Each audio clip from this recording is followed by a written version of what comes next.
So it looks like they avoided the worst case scenario.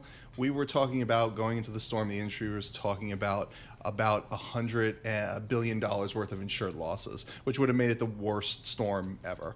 That was predicated on a direct hit into Tampa Bay, which really didn't happen. So that was the good news. The bad news is it's still going to be a large insured loss event. Now, the other good news for the large national carriers, and we kind of talked about this before, is they're just not big players in that market. So companies like Travelers, Chubb, AIG, Hartford, they're not major players in the Florida home market. They will have losses from this, but much less than we initially anticipated. I come to like a midpoint of maybe 5 to 6% of annual EPS taken out from the storm. What do we think the insured losses actually will end up being, if not $100 billion? So it's super early, Paul, but I mean, just back of the envelope, we're kind of looking at maybe 10 to 50 or something like that. Like it could be on top. Hurricane Ian 2022 was 65. The early reports I'm hearing is the surge in Tampa was actually less than even Helene. Right. So it was less than Ian as well. So it could be lower than that 65, but it's still early, and you've got the Helene damage on top of it. So how does it work then with premiums?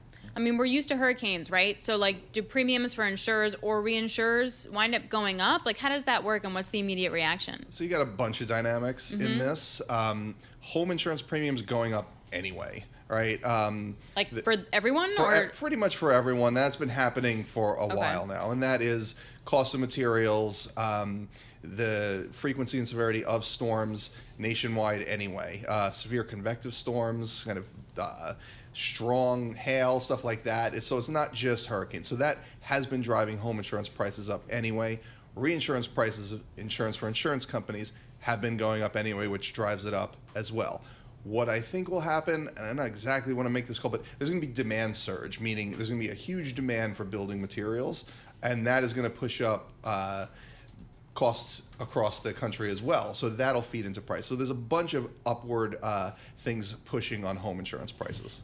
I don't know. It just feels like we've had a lot of storms, and I know the season was actually pretty calm until just recently. Then I go look at the S&P 500 Property and Casualty Insurance Sub-Industry Index, and there is such a thing on the Bloomberg terminal.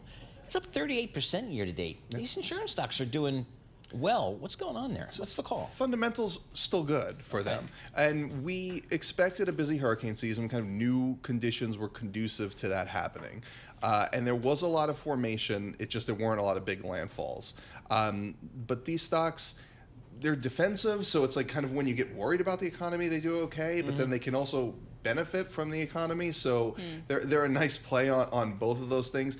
Interest rates going down is less of an impact on them than other financials. It's not great for them. It helped them a lot.